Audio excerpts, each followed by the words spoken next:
Assalamualaikum warahmatullahi wabarakatuh.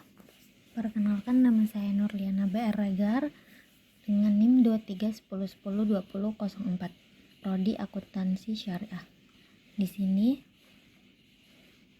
saya akan menjelaskan tentang bagaimana cara berpikir kritis. Cara berpikir manusia untuk merespons seseorang dengan menganalisis fakta untuk membentuk penilaian pemikiran yang masuk akal dan reflektif yang berfokus untuk memutuskan apa yang mesti dipercaya atau dilakukan. Berpikir kritis merupakan sebuah proses yang dilakukan manusia secara sadar dan sengaja yang digunakan untuk menafsirkan dan mengevaluasi berita serta pengalaman yang dengan sikap yang reflektif. Berpikir kritis dapat membangun keterampilan dasar dengan mempertimbangkan kredibilitas sumber dan melakukan pertimbangan observasi. Berpikir kritis juga dapat memberikan penjelasan lebih lanjut dengan mengidentifikasi istilah dan mempertimbangkan definisi serta mengidentifikasi asumsi. Selanjutnya, manfaat berpikir kritis. Yang pertama, meningkatkan kreativitas. Yang kedua, lebih mudah dan tenang dalam menyelesaikan berbagai masalah. Yang ketiga, mengetahui potensi diri hingga sejauh mana. Yang keempat, dapat berkomunikasi dengan baik dengan banyak orang. Yang kelima, memiliki pemikiran yang terbuka, namun di sisi lain tidak mudah termakan sejumlah informasi baru yang belum pasti kebenarannya. Karakteristik berpikir kritis. Yang pertama itu watak berpikir kritis, mempunyai sikap skeptis, sangat terbuka, menghargai sebuah kejujuran, menghormati adanya perbedaan pendapat, teliti, serta memiliki sudut pandang yang berbeda. Yang kedua itu kriteria. Dalam berpikir kritis, seseorang harus mempunyai kriteria. Meskipun sebuah argumen dapat disusun dari berbagai sumber, namun tetap memiliki kriteria yang berbeda.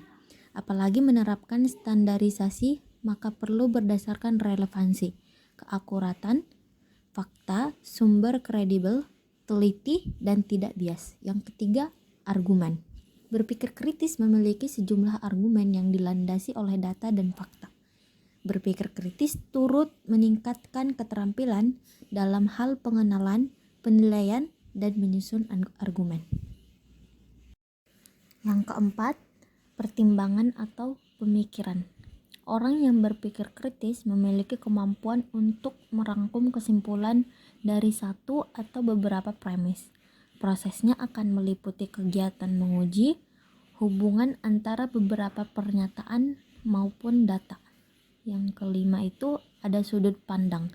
Sudut pandang adalah cara seseorang dalam memandang atau menafsirkan segala hal di dunia. Dengan begitu, mereka akan memandang sebuah fenomena dari berbagai sudut pandang yang dapat berbeda-beda. Dan yang terakhir, prosedur penerapan kriteria. Karakteristik ini merupakan cara seseorang dalam menentukan kriterianya. Prosedurnya meliputi merumuskan masalah, menentukan keputusan yang akan diambil, serta mengidentifikasi masalah.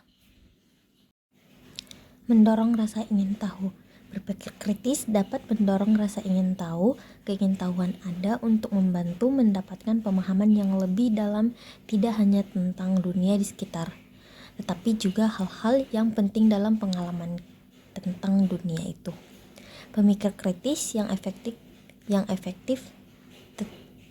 tetap ingin tahu tentang berbagai topik dan umumnya memiliki minat yang luas. Dengan berpikir kritis akan mempertahankan rasa ingin tahu tentang dunia, orang lain, dan memiliki pemahaman dan penghargaan terhadap budaya, kepercayaan, dan pandangan yang merupakan kualitas bersama. Karena pemikir kritis pada dasarnya ingin tahu, peluang untuk menerapkan keterampilan berpikir kritis ada di sekitar setiap saat. Meningkatkan kreativitas. Manfaat berpikir kritis juga dapat meningkatkan kreativitas. Hal ini karena dorongan rasa keingintahuan yang besar menjadikan orang-orang yang berpikir kritis lebih kreatif. Berpikir kritis menjadikan lebih kreatif karena menggali apa yang ingin diketahui. Apalagi bagi seorang pemimpin harus berpikir kritis untuk memahami apa yang perlu dilakukan di setiap titik strategis. Dan perlu diketahui bahwa salah satu alat yang dibutuhkan untuk menjadi unggul adalah berpikir kritis. Seseorang yang berpikir kritis memahami kekuatan dan kelemahan individu dan menggunakan keterampilan kritis berpikir kritisnya untuk mengatur organisasi kelompok. Memperkuat kemampuan memecahkan masalah. Berpikir kritis merupakan keterampilan yang sangat penting pada diri manusia karena dapat membantu untuk mendapatkan ide baru. Setiap orang akan menghadapi tantangan kompleks, tapi dengan menggunakan berpikir kritis, menggunakan kemampuan berpikir kritis dapat merekayasa solusi imajinatif yang bermanfaat. Itulah alasan utama mengapa berpikir kritis yang kuat sangat penting untuk menjadi pemecah masalah yang efektif. Berpikir kritis memang sulit, namun apabila setiap masalah dihadapi dengan tenang dan berpikir kritis, maka berakhir dengan keputusan yang baik.